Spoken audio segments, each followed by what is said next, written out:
Mas daí não é o momento, porque o cliente não quer ouvir isso nesse primeiro momento. Olá pessoal, sejam todos bem-vindos ao AraCast, o podcast do Instituto Ara. Eu sou Andréia Baraldi, sou diretora e fundadora da instituição. E hoje, para encerrar a primeira temporada do AraCast, que foram justamente com todas as coordenadoras da instituição, eu trago a mais nova membro dessa equipe, que trouxe para corroborar com uma área que é muito importante dentro da estética avançada, que é a parte de gestão, marketing e vendas. Doutora Juliana Galas, seja bem-vinda, doutora. Muito obrigada, Andréia, eu agradeço pelo convite. Estou super feliz de compor esse grupo que eu tenho bastante admiração do Ara. Doutora, com todas eu comecei justamente pelo começo, contigo não seria diferente. Conta pra gente um pouquinho da tua trajetória acadêmica. Uau, então vamos lá. A minha formação, ela não começou pela área de administração, né? Eu iniciei a minha formação acadêmica na área de pedagogia. Eu entendia naquele momento que era uma carreira que eu queria seguir, mas eu não consegui seguir nesse processo de pedagogia e eu acabei mudando de curso. Né? A gente, quando ingressa na universidade muito jovem, a gente acaba tendo dúvidas, né, no processo de formação. E ao longo do meu primeiro semestre já de pedagogia, eu tinha entendido que não era aquilo que eu queria. Né? E aí eu fui para a área de administração e marketing. Então eu migrei de formação, ingressei na área de formação que na época era administração com ênfase em marketing. E nesse momento eu já trabalhava no mercado de estética e de beleza. E era muito interessante porque desde então eu me identificava muito como gerenciar esse processo. E era uma época em que as pessoas não tinham a estética ou a beleza como um negócio que gerava renda. Era muito incipiente, era um bico que as pessoas faziam, né? A gente pode entender dessa forma. Enfim, aí eu comecei a estudar, eu sempre fui bastante CDF enquanto estudante. Tem cara, inclusive. E aí eu conduzia muitos trabalhos e foi muito interessante porque como eu conduzia, eu ditava para que linha que eu seguia, né? Então eu sempre estudei mercado de beleza e de estética desde que eu ingressei na universidade. E logo quando eu já estava me formando no curso de administração, são 4 anos, era um curso presencial, também na época não tinham cursos EADs. O diretor da universidade que eu trabalhava, ele me convidou para que eu pudesse compor o grupo que ia estudar o mercado de estética como uma formação acadêmica. Então, logo assim, no final da minha graduação, eu já ingressei no mercado de gestão acadêmica, estudando, tentando entender se era viável ou não lançar um curso de estética pela universidade. E aí foi um prazer enorme, tive muito orgulho disso e trabalhei muito nesse processo, nós implementamos, né? Estudamos, definimos, estruturamos matriz curricular. Imagina, eu ainda era acadêmica na época de graduação, e aí a universidade exigiu naquele momento que eu tivesse que entrar diretamente para um programa de mestrado. Então foi um desafio enorme, né? Não era algo que eu tinha pensado naquele momento, e nesse momento eu me enxergo de volta na pedagogia, né? Eu saí da pedagogia, mas a pedagogia acabou não saindo de mim quando eu comecei a pensar numa estrutura acadêmica. E nesse tempo todo eu continuei no mercado de estética, continuei estudando. Em paralelo. Sempre. E sempre tentando entender o processo de gestão desse mercado. Sempre. A minha dissertação foi um tema, o mercado de estética também. Eu estudei estratégias. Na minha dissertação, pesquisei 1.500 empresas. Então, foi sempre ao longo de toda a minha vida profissional e acadêmica, sempre o mercado de estética, ele transitou em todo esse processo. Depois disso, eu assumi a coordenação do curso. Então, em 2006, basicamente, eu já entrei como gestora coordenando um curso de estética na universidade, permaneci nessa função por 17 anos, então também nesse momento a gente estudou muito sobre gestão de pessoas, né, André? Eu acho que esse é um ponto muito crítico, quando a gente fala de gestão, a gente fala de negócios, mas gestão de pessoas é um ponto assim bem importante, acho que foi uma experiência muito longa que eu tive, né, nesse processo também. Depois que eu terminei meu mestrado, eu fiz uma especialização, na época em estética facial e corporal, porque o MEC exigia que de alguma forma eu tivesse algum vínculo com a área, não que essa especialização me dava autonomia para atuar. Mas te dava conhecimento. Mas me dava conhecimento, imagina, todo um conhecimento de base de anatomia, fisiologia, a própria cosmetologia, que são conhecimentos bastante densos, complexos, né? E que para quem estuda administração, quando vai estudar essa área, muda bastante o foco. Então foi muito importante, né? Para que eu pudesse, inclusive, conversar com as pessoas, né? E transitar nesse meio foi muito importante. Bom, fiz a minha especialização e aí a gente entra na ressaca acadêmica, né? Depois de mestrado e tal. Então, eu dei um tempinho e depois de 4 anos eu ingressei no meu doutorado. E nisso a Ju já tem 80 anos. Nisso, não, eu já estou cruzando a linha do 45, então já está indo, né? E no doutorado eu queria poder estudar alguma coisa que me desestruturasse um pouco. E daí eu venho dessa linha de criação, de marketing, que a gente gosta bastante, e dessa palavra de desconstruir, né? Sair fora um pouco da caixa. E no meu doutorado eu pesquisei criatividade e inovação, que era completamente fora do contexto, mas que também hoje me dá um respaldo enorme para eu poder falar sobre alguns elementos do mercado de estética. Então, eu quis sair um pouco do mercado de estética, mas eu voltei para ele muito rapidamente com os dados e com aquilo tudo que eu conheci na minha tese de doutorado. E mesmo fazendo meu doutorado, mesmo estando no processo como estudante, naquele momento, no papel de estudante, eu permaneci atuando no mercado, permaneci como gestora acadêmica, então eu sempre transitei nessa área de atuação. E também como gestora acadêmica, eu tive uma experiência que foi muito importante para a minha vida profissional e que talvez me dá um background para falar de algumas coisas que são bastante relevantes na área de gestão, que é o momento em que eu gerenciei um laboratório clínica escola, e esse laboratório ele precisava gerar uma renda que ele pudesse se sustentar, exatamente. Ele precisava ser autossustentado porque a área de estética não é uma área que da universidade tem um apoio de governo, como, por exemplo, os laboratórios da área da saúde, que tem base do SUS, por exemplo, né? A estética não tem isso. Então, o laboratório ele precisa se sustentar e a gente sabe que os laboratórios são caros, né? E aí, o que a gente fazia para poder ter essa sustentabilidade? Então, a gente tinha uma movimentação de clientes que eram os clientes que os alunos atendiam e experienciavam. Qual foi a experiência nesse sentido?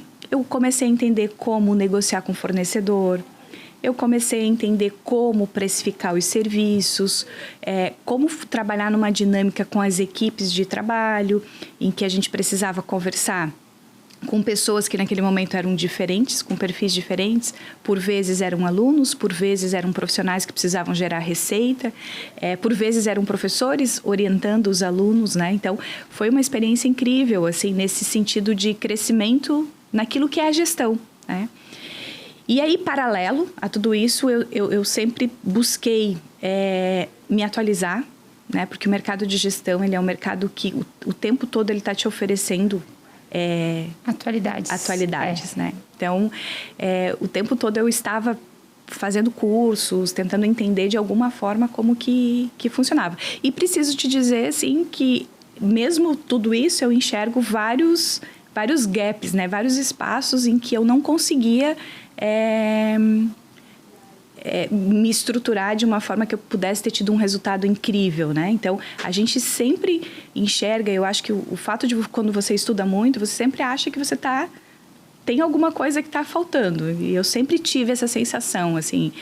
E talvez se hoje você me perguntasse se você está satisfeita, não. Eu ainda acho que eu preciso evoluir muito como empresária, como ser humano ou como professora. Então, a gente está o tempo todo buscando esse processo. E falando em professora, como é que tu saiu da parte da coordenação, enfim, e foi para dentro de uma sala de aula ministrar? Como foi esse teu processo? Já que tu saiu da pedagogia, voltou, porque querendo ou não, uma coisa puxa a outra, como é que tu chegou nesse ponto? Ele foi bem linear com o processo da gestão acadêmica. Ao mesmo tempo que eu estava coordenando um curso, eu também estava em sala de aula. A primeira disciplina que eu ministrei era uma disciplina de vendas. Olha que loucura. Ai, que delícia. Era uma disciplina de 2 horas de vendas, 2 horas aula, né? Então, isso talvez em 2004, imagina, né? 2004, há quantos anos atrás? Então, foi uma disciplina de vendas e outra era uma disciplina de vendas e uma de empreendedorismo. Então, eu comecei a minha carreira acadêmica como professora trabalhando essas 2 disciplinas.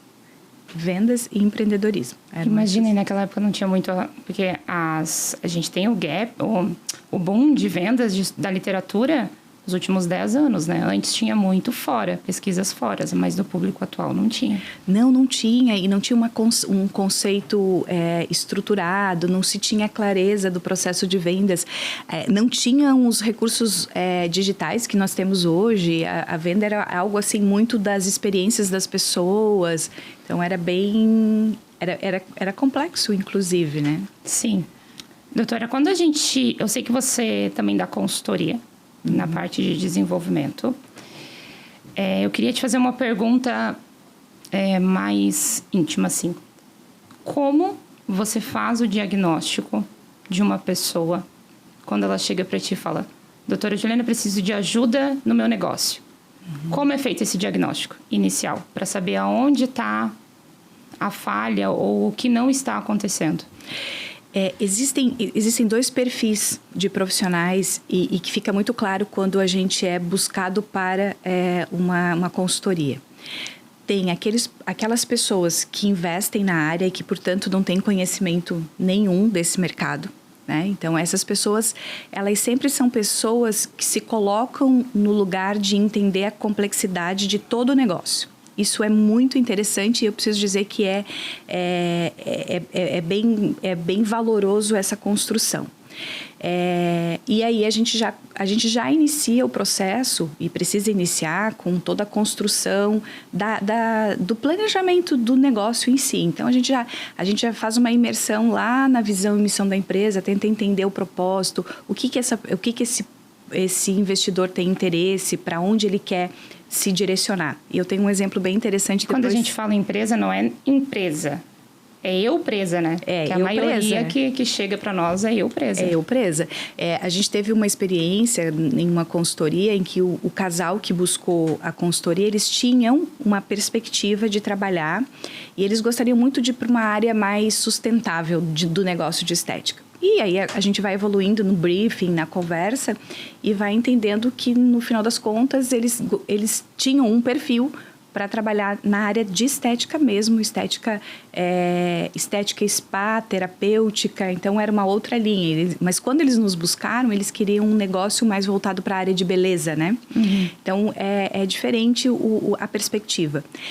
Quando nós temos o segundo perfil, que é aquele profissional do mercado, aquela pessoa técnica. Extremamente técnica, aquela pessoa que sabe todo o processo, ela conhece tecnicamente. Essa pessoa, a gente precisa ter um trabalho um pouco mais aprofundado naquilo que é gestão. Porque aí ela tem uma dificuldade de compreender como lidar com essa dinâmica. E aí vai em todos os aspectos da gestão, né, André? Porque a gestão ela é muito ampla. Então, a gente vai desde o processo de vendas, mas muito além daquilo, estruturar a equipe, pensar no direcionamento das pessoas, entender, por exemplo, como que o mercado se comporta em relação à precificação. Então, é uma infinidade de processos, como negociar com o fornecedor. Então, são vários elementos ali que a gente precisa identificar e, por muitas vezes, eu preciso te dizer que as pessoas, elas têm a competência técnica, mas elas acabam tendo dificuldade de evoluir no processo gerencial. E talvez eu estou me alongando um pouco, mas só para concluir essa fala, eu acho que esse é um ponto mais delicado que a gente tem. Então, uma pergunta que eu ia te fazer agora é justamente essa. Qual é a dificuldade que tu vê no mercado da estética? Eu acho realmente que é a apropriação do negócio. Exatamente. Quando me procuram para fazer qualquer tipo de mentoria, eu sempre falo, se aproprie do seu negócio, de todas as frentes. E as pessoas às vezes não entendem isso. Quando a gente fala de apropriação, é de todas as frentes, realmente. Sim, mas se a gente for pensar bem, a gente gosta de fazer aquilo que a gente sabe fazer. Exatamente. Né? E esse é um ponto crítico. Então, se eu sei trabalhar com estética, eu vou gostar de fazer estética e eu vou trabalhar nisso. E gestão é uma área que daí eu não sei. Então, eu já não gosto. E que é chata, gente. E que é chata, é delicada, tira a gente da zona de conforto. Porque tudo que a gente não sabe e que a gente precisa aprender, ou tentar pelo menos entender, ou diferente, buscar pessoas competentes que saibam fazer por nós. Né? E tá aí esse um outro ponto que as pessoas não têm clareza. Que elas não precisam saber de tudo. Mas elas podem buscar pessoas competentes, elas podem direcionar a equipe. Então, o fato de não conhecer me causa medo, estranheza, e daí as pessoas não querem nem falar sobre esse assunto. Não, e quando a gente não tem o capital necessário para fazer contratações, é necessário que a pessoa aprenda pelo menos o básico. Uhum. E a gente tem essa dificuldade. Tem. Talvez eu traga aqui uma fala que não é nem minha, assim, mas é uma fala de uma pessoa que eu gosto muito. Ela diz o seguinte... Você nunca deve terceirizar a sua gestão financeira ou a gestão financeira da sua empresa enquanto você não entender como ela funciona. Então, e daí olha como é delicado, né? Porque eu preciso dar conta de toda uma rotina estruturada, de técnica, e preciso entender como que funciona isso. Porque a gestão financeira, no final das contas, ela é o coração da empresa.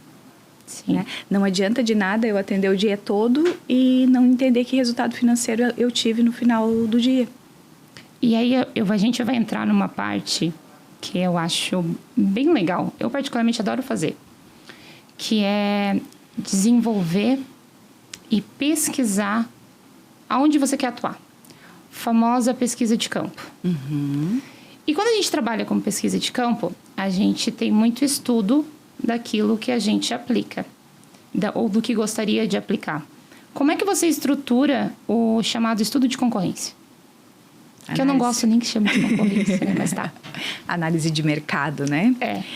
Tem uma palavra no marketing que eu acho muito legal, que se chama um brainstorm, né? Então, quando você começa a olhar para esse mercado, entender ele, mas aí, Andréia, tem um ponto que é bem importante, é quando a gente tem maturidade para fazer isso. Né? A gente precisa ter uma maturidade para poder olhar para uma empresa, que seja ela qual for, e entender onde ela é potente, onde eu posso me espelhar nela, e onde ela é fracassada e onde eu posso me espelhar também, porque fracasso também é importante a gente se espelhar, porque daí a gente faz as correções, né? Então, trabalhar isso, por exemplo, nas empresas em que a gente faz consultoria, ou mesmo com os alunos, né, na pós-graduação, é uma dificuldade muito grande, porque as pessoas também entendem que concorrência é uma coisa ruim. Não, gente, eu falo sempre que concorrência é referência. Uhum. É referência do que fazer e do que não fazer. Exatamente. Então, quando a gente tem essa maturidade de olhar para isso, a gente consegue entender o que está sendo falho naquele nicho, ou naquele local, ou para aquela demanda de clientes, e consegue se adaptar dessa forma. É muito ruim, porque a gente olha para a concorrência com um olhar já negativo. Sim, sempre ruim. É mais um. E você tem que olhar para ele com carinho, para entender realmente, olha, o que está fazendo, o que está sendo feito, de que forma está sendo elaborado, de que forma está sendo planejado. Uhum. Eu acho que aqui ele está acertando, acho que aqui ele está errando. As referências que a gente tem de mercado é muito importante. É super importante. E tem um outro ponto que também é um conceito bem novo, que é o conceito de ecossistema, né? Se a gente fosse pensar que o ecossistema é quando várias empresas de um mesmo setor se estruturam de uma forma para se acomodar e para crescer juntas, né? É um mercado potente, se completarem. Se a gente olhar, por exemplo, Florianópolis com um ecossistema de tecnologia, olha como essas empresas, né, se apoiam e crescem, né? Então, se a gente olhasse para esse modelo de negócio, e é uma forma de você olhar para modelos de negócio. Se a gente olhar para outros cenários que saem da nossa zona de conforto, tem muitos modelos super interessantes, né? Acho que tem uma tentativa com a ideia dos coworks, mas eles ainda não funcionam como um ecossistema. Não, né? Não, porque o cowork ele é encarado ainda muito como negócio, não como senso de comunidade. Exatamente. Falta senso de comunidade em coworking. Exatamente. E aí, talvez no mercado de estética também falta esse senso de comunidade, né? Porque daí as pessoas, elas não se reconhecem como iguais, elas sempre se consideram como diferentes no processo, e aí elas começam a literalmente brigar por cliente, quando não é desta forma, né? A gente precisa agregar. A soma é que faz a diferença. Mas aí é uma maturidade bem importante no processo. Quando você pensa assim, tem mais empresas de estética aqui. Que bom. Eu acho isso significa ótimo. Que tem mercado? Significa que tem potência, que é validado, que o público acompanha. Quando a gente fala ali em gestão, marketing, né, e vendas, que inclusive é o nosso MBA, a gente vai muito forte daí para a parte de marketing. E quando a gente chega no marketing, as pessoas olham para o Instagram de uma forma, eu acho que um pouco equivocada, na minha opinião. Porque o Instagram, ele gera vínculo. E ele tem que ter uma mescla, né? Um perfil, ele tem que ser tanto pessoal quanto profissional. Não é institucional, a maioria das clínicas não são institucionais. Então, tem que ter essa flexibilidade. Como é que tu vê hoje as mídias sociais pelas clínicas, pelos profissionais da saúde? Pela lente da estética, né? A gente usaria na linha da fotografia, né? Pela lente da estética. Então, Andréia, tem assim alguns pontos de reflexão nesse processo. Acho que o primeiro deles surgiu a mídia digital, né? Ela é muito importante, ela é muito relevante para todo o processo do mercado e ela é uma excelente forma de comunicação. Ela é uma ferramenta de comunicação. Ela não é a solução para todos os meus problemas, né? Então, essa que é a grande diferença, é o grande impasse. Então, quando eu uso uma ferramenta de comunicação ao favor da empresa, em que eu posso potencializar aquilo que eu tenho de valor, que eu posso potencializar os meus produtos, e daí como que eu faço isso, né? As pessoas, por vezes, elas entendem que a rede social acontece, né? Simplesmente acontece, né? Que as pessoas de fato acordam de manhã e que de fato fazem um vídeo qualquer e que de fato, né? Mas não. É exaustivo. É exaustivo. Precisa de pessoas que possam assessorar, que possam monitorar, que possam criar. E se você não tiver, tem que aprender. Tem que aprender. No mínimo, é igual gerir, é a mesma coisa. Se você não sabe fazer, você vai achar alguém que faça. E nas mídias digitais é super importante. E quando a gente fala, né, na disciplina, é uma disciplina que eu trabalho na área de estética avançada, na nossa pós no ARA, e que daí eu trago a informação de que existem profissionais habilitados para fazer determinados serviços. Por exemplo, quando a gente pensa num designer gráfico que precisa construir uma marca, que precisa construir uma identidade, que ela vai para além do nome da doutora, né? A gente sempre faz essa analogia, que tem outros elementos que são essenciais para isso. Isso está totalmente envolvido na mídia digital. E se a empresa não tem uma leitura, se ela não sabe qual é a paleta de cores dela, se ela não sabe como usar a marca, ela já não sabe como usar as referências para o mercado dela também. Então, olha quantos elementos tem aí nesse jogo, né? Várias vezes falam assim, não, mas só faz uma artezinha. No Canvas. No Canva, eu quero chorar. Uhum. Então, não tem briefing, não tem referência. A pessoa acha que para abrir uma empresa ou para abrir um Instagram que encha os olhos do cliente, ele precisa só colocar... Ontem a gente falava disso, hein? Uhum. Você precisa colocar um monte de antes e depois, e é isso, e aí eu faço, e não é bem por aí. É um processo que tem que ser construído. Uhum. Quando a gente fala ali de construção de mídias sociais, eu vejo também dados. As pessoas não conseguem ler dados. Como que a gente direciona para os alunos, por exemplo, sobre engajamento, sobre impressões, sobre... porque, querendo ou não, tu tem que tratar a rede social como a entrada de um funil. E não é feito isso. Uhum. Como que a gente trabalha isso com os alunos?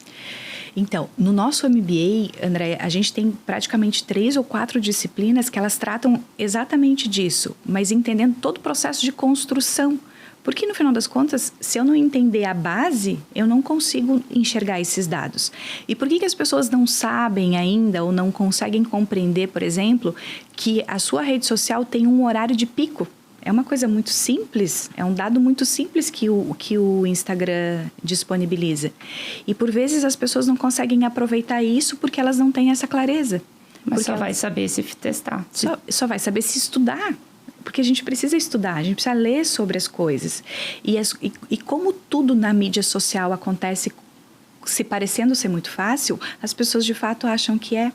Então, elas não sabem, por exemplo, e acho que é uma coisa que você me ensinou bastante, eu sempre falo que quando eu sento para conversar com o André, eu aprendo muito, de mídias, principalmente, quando a gente pensa no calendário editorial. Que pouca gente conhece. André, eu preciso te falar que basicamente ninguém conhece. Eu quero chorar quando escuto isso. Ninguém conhece. Então, as pessoas, elas não entendem que os famosos da rede social, aqueles que de fato são famosos e que se fazem acontecer, eles têm um social media seguindo eles 24 horas praticamente do dia. Eles têm uma agência de publicidade por trás. Então, tudo tem a sua beleza, mas tem o seu custo. Então, e tem planejamento, né? Exatamente. Só que as pessoas também, daí tem uma questão financeira, né? Se eu sou um gestor e que eu enxergo todos esses pontos da minha empresa, eu vou planejar o negócio para eu poder absorver todos esses perfis. Então, por exemplo, eu vou ter uma reserva financeira para contratar um profissional que é um profissional designer gráfico, um social media. E esses serviços, as pessoas acham que eles são impagáveis, que eles são caríssimos. Eles não são caríssimos, eles não são impagáveis, eles cabem no orçamento das empresas. Até teve eu conversando com o pessoal da equipe, teve até uma abertura de mercado, a gente fala, né? Uhum. Que hoje a gente tem os publicitários e os jornalistas raízes, né? Que eu acho incrível. Depois a gente tem aquela galera que faz cursos, né, para a parte de mídia, social media, a parte de stories, enfim. Esse pessoal que trabalha na parte dos nichos, não no nicho completo, nos subnichos, vamos dizer assim, é um público, é um profissional que ele é muito acessível. O valor não é tão alto. E o pessoal acha que é um absurdo e super agrega no trabalho. E aí, o que acontece? Essas pessoas acabam desperdiçando verba com estoque parado, com produtos que são dispensáveis e acabam perdendo a chance de pensar no negócio um pouco mais amplo, né? Tentando ter uma rede social mais apropriada, uma rede social mais completa, que entrega conteúdo, que entrega entretenimento. Gastam rios para abrir uma clínica no primeiro ano, que não precisa. Nossa, esse é um ponto assim que... quem dera, né? Se todas as pessoas que não têm habilidade de gestão pudesse nos procurar para entender, só para entender um pouquinho como que é a base, elas já não começariam. A gente brinca com aquelas samambaias incríveis, com aqueles equipamentos mega sofisticados, caríssimos, que eles entregam e são excelentes, né? Não é esse o ponto. O ponto é, será que eu preciso disso nesse primeiro ano de empresa? O primeiro ano de empresa, o negócio tem que rodar, tem que modelar, tem que se estabelecer. Então, tem outros elementos que são importantes ali, né? Quando eu conversei contigo sobre a gente abrir após o MBA, foi justamente por isso. Eu via muitos profissionais saindo da instituição, abrindo clínica, injetores incríveis, um atendimento maravilhoso, investindo tudo que tinham, porque querendo ou não, é uma vida, né? É uma vida guardando dinheiro, querendo um sonho, ou então se endividam até os cabelos com empréstimos e afins, e no primeiro ano, acabou. Então, é triste. Então, quando a gente sentou para desenvolver isso, é justamente para conscientizar o público, porque são dados impressionantes, assim, vamos lá. Nos 2 primeiros anos, 87% das empresas fecham. É altíssimo o índice. E aí, você faz parte dos 87 ou você faz parte dos 13? Quem faz parte dos 13, geralmente são pessoas com algum tipo de conhecimento em gestão. Ou que já veio com algum respaldo, com um caixa maior. Mas não é a realidade do brasileiro. O brasileiro, ele abre empresa sem nenhum caixa. na cara e na coragem. Infelizmente, não é o cenário ideal, mas é o que acontece. Então, quando a gente traz essa vivência de oportunizar para eles o conhecimento, foi por isso que a gente montou o MBA. Para realmente fazer o pessoal desandar. Sabe, André, que os alunos... Deslanchar, pelo amor de Deus. Desandar é ruim, né? Nesse caso. Sabe que os alunos, quando eu trabalho a disciplina, e eu divido a disciplina na estética avançada, na residência, eu divido a disciplina em três conteúdos, né? E aí, claro, no nosso MBA em gestão, a gente vai aprofundar muito mais cada um desses conteúdos. Mas na estética avançada... Nessa pincelada que a gente faz em 3 aulas, os alunos me falam, no final da aula de gestão, eles falam assim, não, professora, essa tua aula, ela é desmotivadora. Eu estava preocupada em fazer botox, agora eu tenho que ficar preocupada em fazer conta. Eles fazem essa brincadeira. Aí eu faço uma outra brincadeira, que é feliz a ignorância, né? Porque quando a gente não sabe, a gente acha que está tudo bem. Mas a partir do momento que a gente começa a conhecer um pouquinho e entender assim, uma construção do que é um custo operacional, o que significa margem, entender assim, e eu faço uma conta de padeiro, eu faço um cálculo bem simples para a gente poder entender isso em aula, a gente já está sabendo de alguma coisa. Eu já não sou mais ignorante nesse assunto. Então, eu preciso agora aprofundar e entender como que isso acontece na prática. E daí eu também falo, a ideia não é desmotivar, é fazer com que vocês entendam que nem sempre empreender é o melhor caminho. Porque o intraempreender também é válido. Então, era esse o ponto. É porque as pessoas entendem, e daí eu também compartilho assim, de alguns pensamentos. As pessoas querem a ideia da liberdade financeira, as pessoas querem a ideia da liberdade de não ser mais um CLT. A gente vem, né? Esse mercado de estética, ele vem de áreas profissionais muito rígidas, né? Quando a gente pensa na enfermagem, na farmácia, são áreas acostumadas com um CLT, com uma carga horária pesada. Então, eles querem... Principalmente enfermagem, né? Enfermagem é muito judiada. Principalmente enfermagem. E aí, eles querem, de alguma forma, se libertar disso, e eles encontram na ideia do empreendedorismo, mas eu preciso te dizer que a teoria vende isso também. A gente precisa ter um pouco de cuidado com o empreendedorismo. Porque o empreendedorismo, ele é vendido como um facilitador de vida. É a solução dos meus problemas. A solução dos meus problemas. E, por vezes, se eu tiver a compreensão de que, primeiro, eu preciso intraempreender. O que significa esse intraempreender, né? Para quem vai nos ouvir e talvez não é tão familiarizado com esse tema.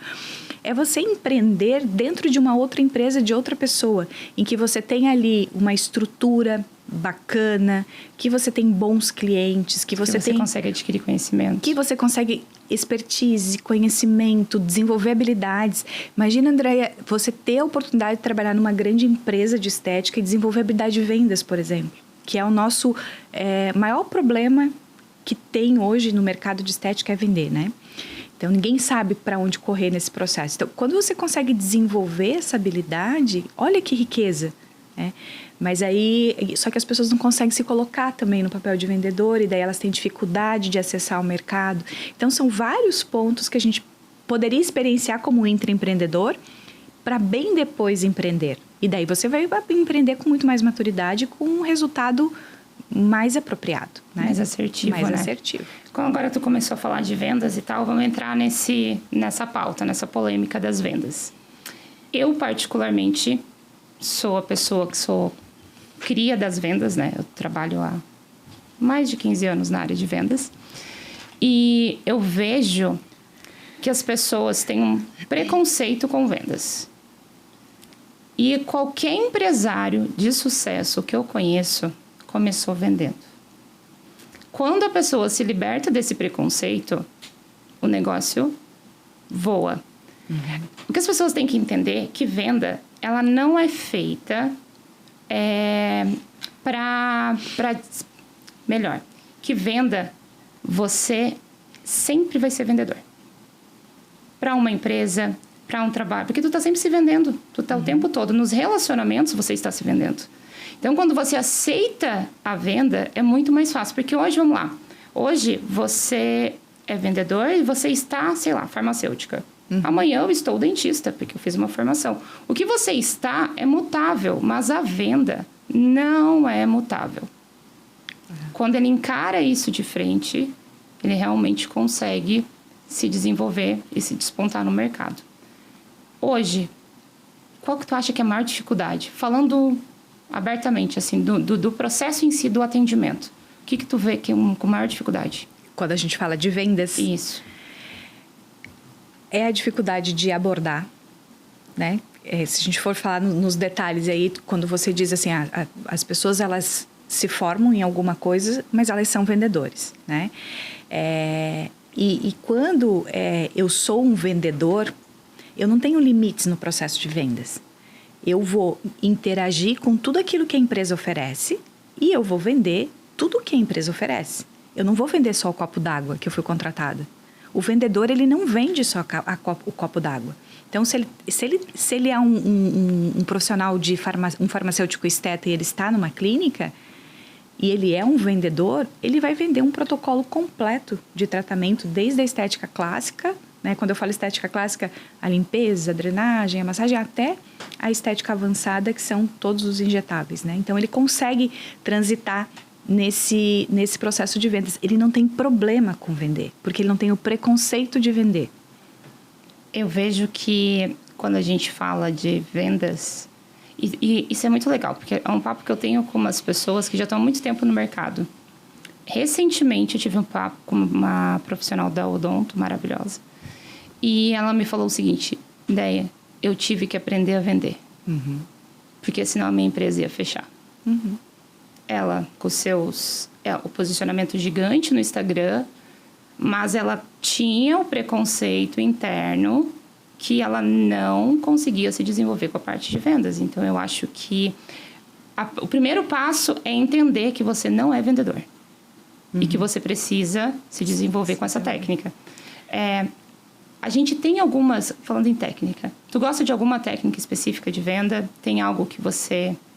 Andréia, eu não sou muito fã de metodologia pronta, Tá. Quando a gente fala de vendas. Porque a venda, ela é uma composição de coisas. Ela é fluida, né? Ela é fluida. Eu preciso ser... Para que eu possa vender, eu preciso ser um bom ouvidor.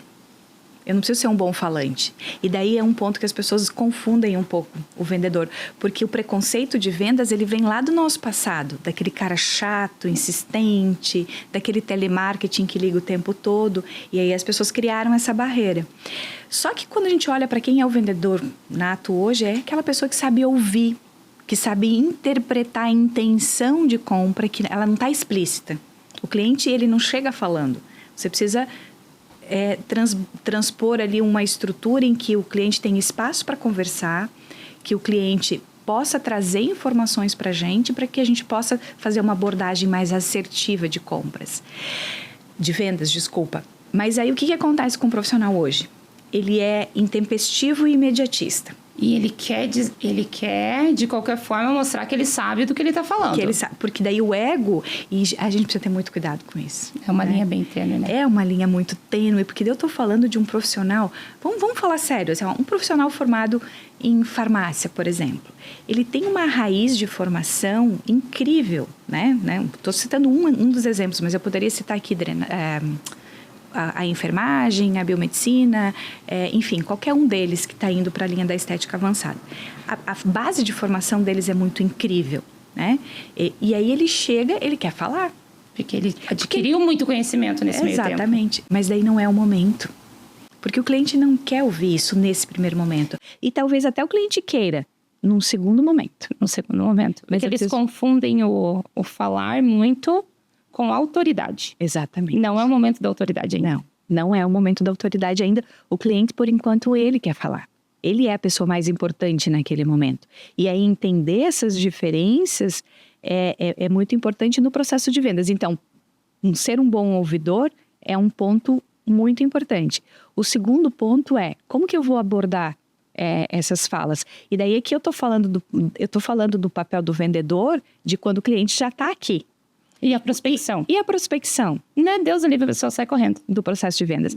Ela sai correndo. E, Andréia, eu preciso te dizer que o maior desafio do mercado de injetáveis, e não estou falando aqui de estética clássica, eu estou falando de estética na linha de injetáveis, o maior desafio desses profissionais é vender. Porque eles, nesse combo de coisas importantes que eles já são, e eles de fato são, né? A gente tem que reconhecer isso. Eles acham que alguém tem que vender para eles. Então, eles querem contratar um vendedor. Gente, eu sinto lhe informar, vendedores bons não existem muitos no mercado. Ou você aprende, ou você se apropria do negócio, ou não vai dar certo. Talvez é muito mais barato contratar uma boa agência, trabalhar um bom marketing para que você não precise fazer prospecção e que o cliente venha até você do que propriamente um vendedor. Um vendedor. Então, no ramo imobiliário, a gente tem vendedor. Perfeito. Mas a estética, eu estou falando de um serviço. De um atendimento individualizado, né? De um atendimento individualizado, de um cliente que tem um perfil de compra imediata. E aí a gente fala, né, existem alguns conceitos assim de comportamento do consumidor. Então, se eu estudar comportamento do consumidor e entender o momento dele de compra, eu consigo ter uma ação mais efetiva no processo. Eu consigo ser mais assertivo no meu direcionamento de vendas. E aí, por vezes, eu tô lá com o Botox vencendo na geladeira, louca para fazer aquele Botox, porque senão eu vou perder isso, mas o cliente não precisa disso. O cliente precisa de um microagulhamento, ele precisa de uma hidratação, ele precisa de outras coisas. Então, olha quantos detalhes ali eu tenho que estar, e eu tenho que estar com isso na minha cabeça, porque esse processo de vendas, Andréia, assim, aí por experiência, ele pode durar 5 minutos. É uma coisa muito rápida. E o profissional, ele deveria ter consciência de que ele não deveria deixar o cliente sair da cabine de atendimento sem a venda efetivada. E aí, o que esses profissionais querem? Eles querem mandar para a recepção e que alguém lá na recepção... finaliza o atendimento. Não. Exatamente. Porque a pessoa que... eu sempre falo isso. Quando a gente está com um cliente em cabine, a pessoa, ela se despiu na tua frente. Uhum. Ela está, vamos lá, foi fazer um corporal, uma criolipólise. A pessoa está nua na tua frente. Olha que confiança que ela te proporcionou ali. Tu quer confiança maior do que a pessoa se despir na sua frente, falar contigo sobre o problema, sei lá, do marido, do namorado, dos filhos, do trabalho. É contigo que ela tem que comprar. Uhum. Porque ela vai passar na recepção, que é uma pessoa que ela viu na entrada e na saída, se ela pode fazer o fechamento contigo. Exatamente. Então, essa é uma dificuldade bem grande. E aí, Andréia, nesse momento não tem receita de bolo. Porque eu sou um tipo de cliente, você é um tipo de cliente, cada um é um tipo de cliente. Então, tudo bem, eu acho legal, existem metodologias. Essas metodologias, elas são importantes para você se estruturar. Elas são importantes. No começo, eu falo que eu gosto muito da metodologia da cebola. Vai descamando, enfim. Mas é o conceito de perguntas. Mas o que é a metodologia da cebola? Descamar. O que você vai explorar o teu cliente. E como que você explora o teu cliente? Ouvindo ele. Simples assim. Simples assim. E falta uma coisa que é, por exemplo, a gente não pode se deixar afetar pelo ambiente. Uhum. Muitas vezes o cliente chega até ti, ele não tá num bom dia. Não gostei dessa cliente, tá com uma cara esquisita pro meu lado. E tu não desenvolve o assunto com ela. Uhum. Se a cliente tá na tua cabine, tá no teu consultório, independente da situação, você tem que ser a melhor amiga dessa cliente. Criar vínculo. Uhum. E isso também não acontece. Isso é muito recorrente. Sim. É dar a atenção que a pessoa precisa. E também tem uma outra linha que é bem tênue, né? Quando a gente fala dessa de dar atenção, o cliente, quando ele procura estética, ele quer aconchego.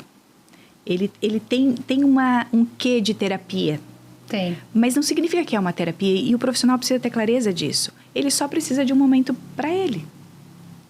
Então, olha... É um momento de autocuidado, De né?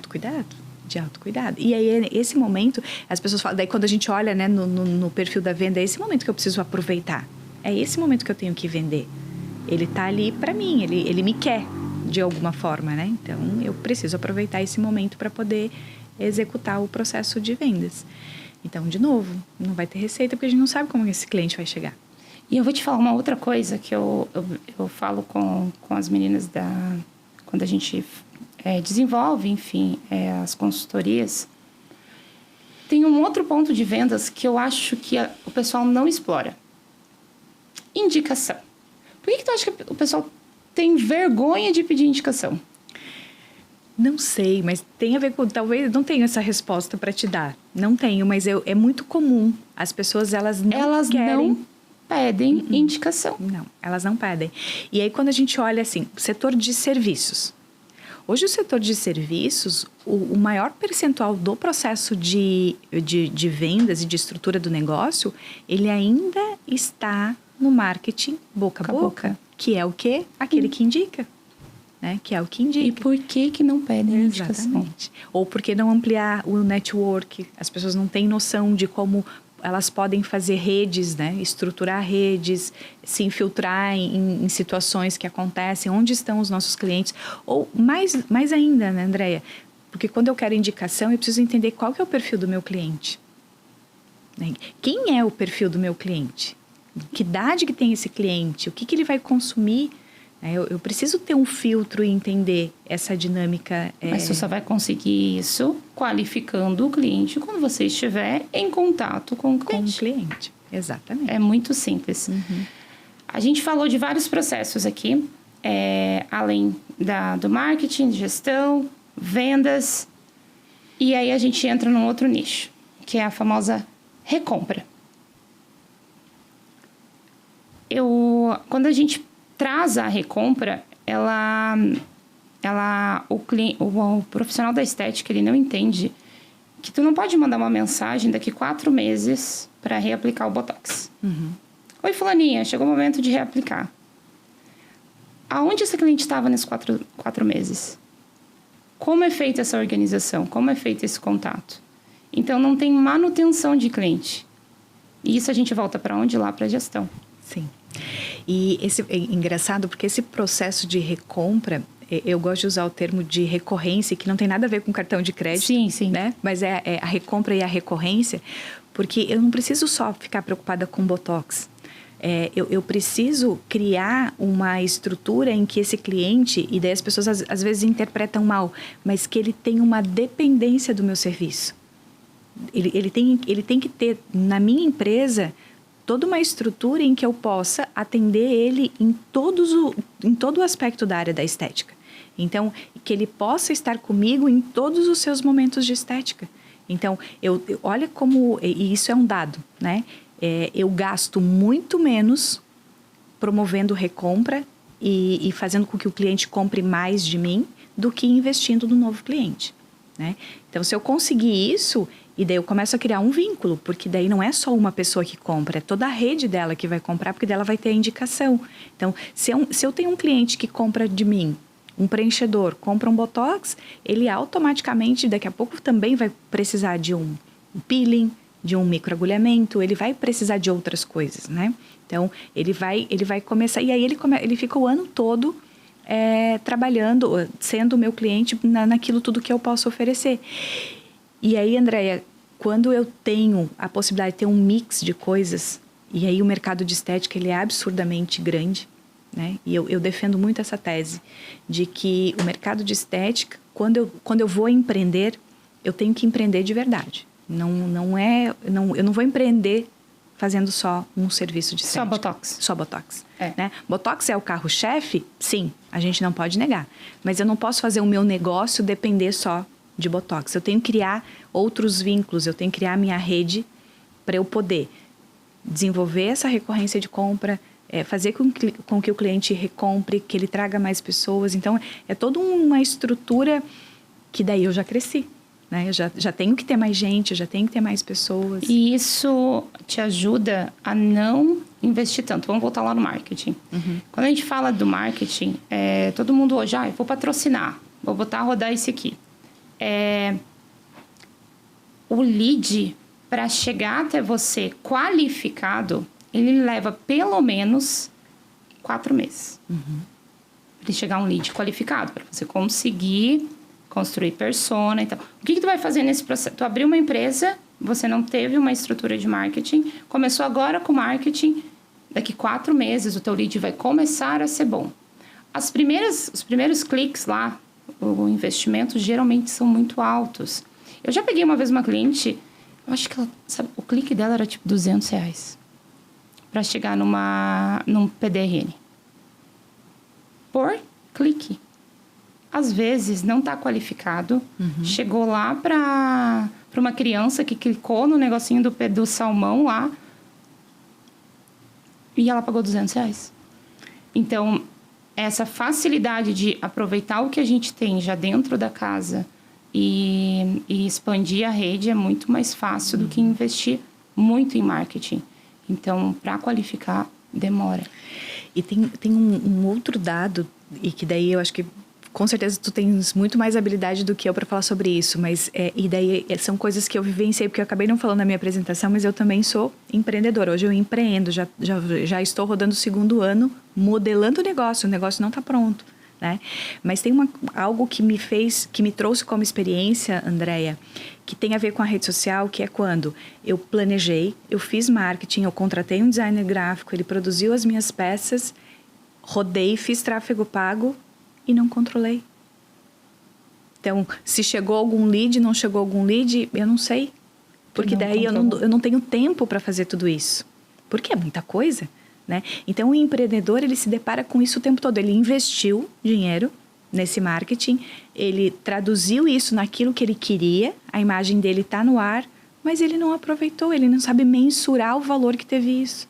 Né? Então, isso acontece muito também. Muito, muito, muito. Porque daí as pessoas querem abraçar o mundo, mas elas não conseguem se ater naquilo que é o detalhe e que é o cliente dentro da minha clínica e eu vendendo de alguma forma. É esse que é o resultado financeiro. É aí que eu vou ter o resultado financeiro. Exatamente. Jô, vamos falar um pouquinho do nosso projeto, do MBA. Quando a gente conversou, foi justamente para trazer para o público da estética avançada, porque eu vejo que a gente não consegue conscientizar, vamos dizer assim, um público que é tão técnico. E eu vejo nas conversas dos profissionais que eles não querem assumir esse papel. Uhum. Mas eles precisam. Porque, querendo ou não, a estética avançada, a gente está falando de muito glamour, né? Muito posicionamento, tudo muito, muito. E não é bem assim que funcionam as coisas. O que tu traz para nós nesse MBA? Qual que foi a proposta geral dele? Tá.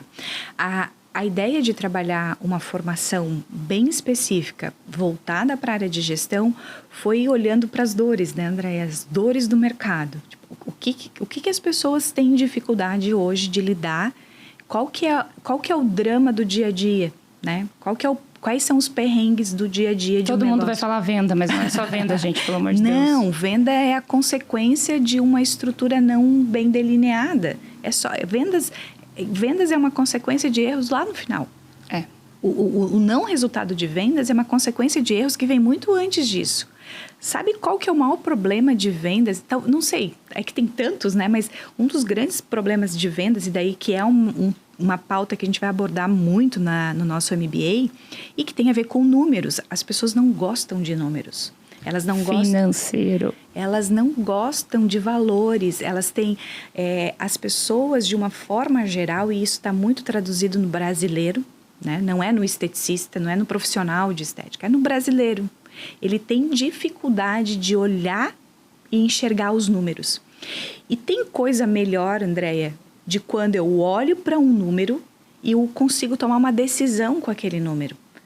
E daí, quando eu vou para vender, eu entendo qual é o meu custo daquele serviço, quanto que eu preciso, qual é o budget que eu tenho para negociar com o meu cliente.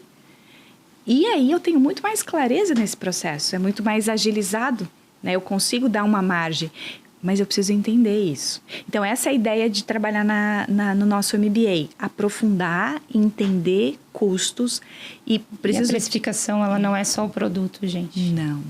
Não. O processo de precificar, ele tem vários elementos. Há quem diga que eu posso precificar só com custos, mas essa não é uma verdade. Não é uma verdade, porque se fosse dessa forma, uma pessoa que não tem custos de aluguel, que não tem alguns custos operacionais de base, elas poderiam cobrar muito menos do que o mercado cobra.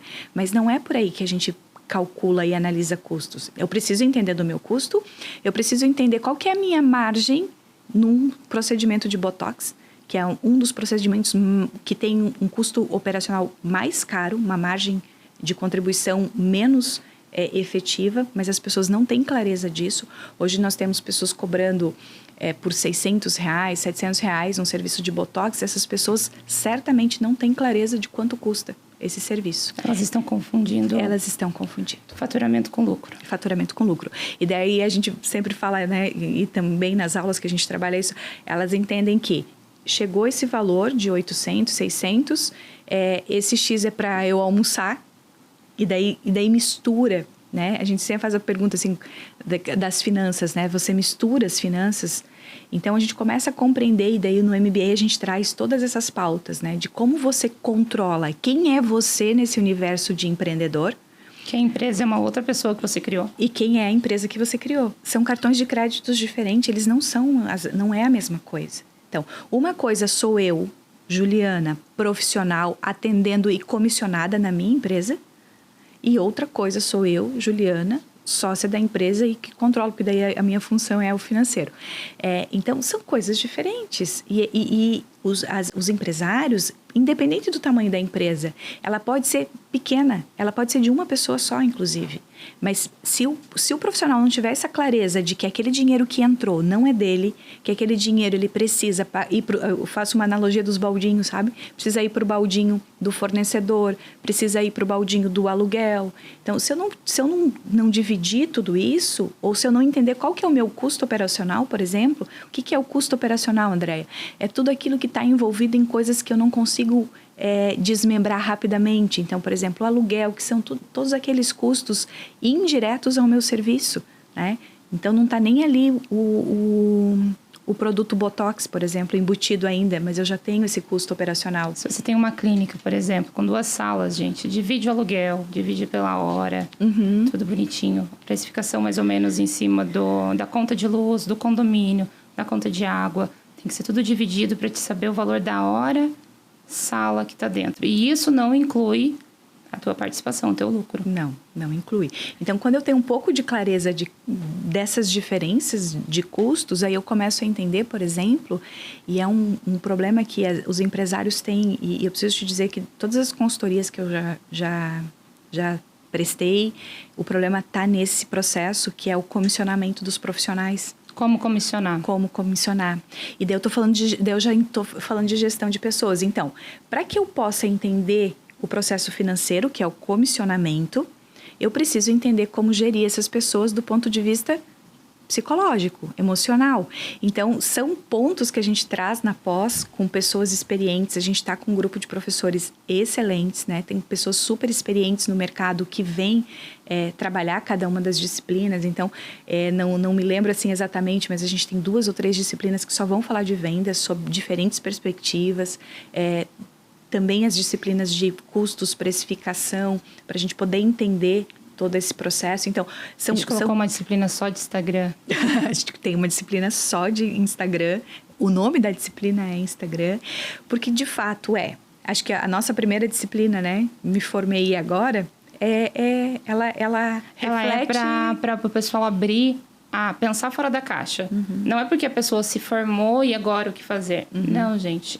Quais são as minhas oportunidades de mercado? Estou no mercado e agora. Exatamente. Mas ainda assim... Para quem já está no mercado, está procurando ir agora ainda. E agora ainda. Mas, e mesmo assim, a gente tem uma dificuldade de fazer com que as pessoas entendam esse processo. As pessoas não querem falar sobre isso, Andréia. Isso é muito difícil. Se você olhar para os congressos que acontecem de estética, não tem nada de gestão. Não tem, porque as pessoas querem aprender a aplicar Botox. E tudo bem, e acho que tem que aprender. E tem que se atualizar. Mas eu preciso saber o que eu vou fazer com isso. Como é que eu vou ganhar dinheiro com esse negócio? Porque se eu não ganhar dinheiro, não basta eu saber, né?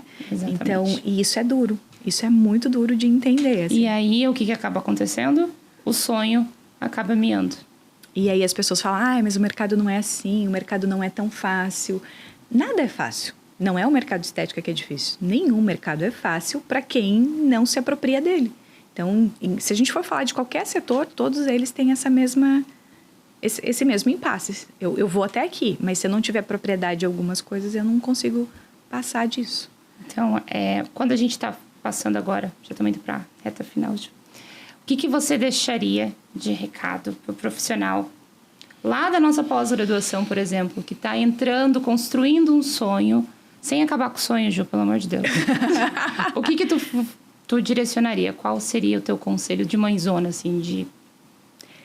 André, acho que se fosse, para ser bem básico, se apropriar de processos administrativos, sejam eles quais forem, né? Se apropriar de tudo que acontece dentro de uma empresa. E assim, ó, desde a base, desde contratar um contador e entender o processo de legislação que abraça essa área e que é uma problemática enorme para o nosso setor quando não há um entendimento do que é, até todo o processo administrativo, financeiro, pessoas, marketing, mídias digitais, e aí a gente vai, aí abre assim, tem um leque grande. Então, se apropriar desses processos e entender que ele precisa existir para a empresa funcionar. Porque a ideia da tentativa e erro, ela é de Ford, ela é muito antiga, né? Década de 20. Então, hoje... Lá do chão de fábrica. Hoje não tem mais espaço para tentativa e erro. O mercado não quer saber. A partir do momento que você queimou o filme com o teu cliente, ele não volta mais. Ou o gasto para você fazer com que esse cliente retorne, ele é, assim, absurdamente gigante. Então, não dá mais para errar. E não precisa errar. Não precisa. Tem um MBA para isso. Tem um MBA para isso. E assim, Andréia, não é nem para as pessoas que estão se formando ou estão começando, para as pessoas que já estão no mercado. Tem muitas pessoas que não sabem calcular, a margem de Mas eu acho que é a parte mais difícil é a pessoa olhar para o próprio negócio. Uhum. Porque daí ele está lidando com uma frustração de um não faturamento ou não faturando o que desejaria. Uhum. E quando a gente fala de ajustes, às vezes são algumas lapidações ou não. Às vezes é um ajuste, um chacoalhão mesmo. Sim. Mas as pessoas não estão preparadas. E o meu conselho é, seja uma pessoa adaptável. Uhum. Porque quanto mais rápido você se adaptar, mais rápido você sai dessa situação. Exatamente. E a partir do momento que você tem clareza disso, você passa a tomar decisões mais assertivas. O tempo não é mais desperdiçado. Então, isso é muito importante no final das contas. E daí, se a gente for pensar na ideia do treino, né? Eu gosto muito das equipes de vendas quando elas trazem essa informação do treino. Né? Quando você faz, você vai desenvolvendo habilidades que te levam ao sucesso. É inevitável. O fato de fazer já é muito importante. Então, estudar, entender, compreender, exercitar, eles são relevantes para o processo de gerenciar o negócio. Não é simples, mas é importante. Tem uma fala de um antigo gestor meu que falava assim para mim. Quando você chegar nos 1000 não, você começou a entender de vendas. Então, exatamente. Tem chão aí pela frente. Doutora, eu quero te agradecer pelo teu tempo, por ter vindo aqui, por conversar um pouquinho com a gente, elucidar um pouquinho sobre gestão, marketing e vendas, que é necessário para o nosso público. Eu fico muito feliz. Tá certo, André? Quero te agradecer também e deixar um convite para quem tiver interesse em conhecer um pouco mais do nosso programa de MBA, que nos procure, né? Para que a gente possa esclarecer mais detalhadamente tudo que a gente vai trabalhar nele. E a gente vai encerrando a primeira temporada do AraCast. Quero agradecer a todos os ouvintes e a gente se encontra no próximo. Até mais.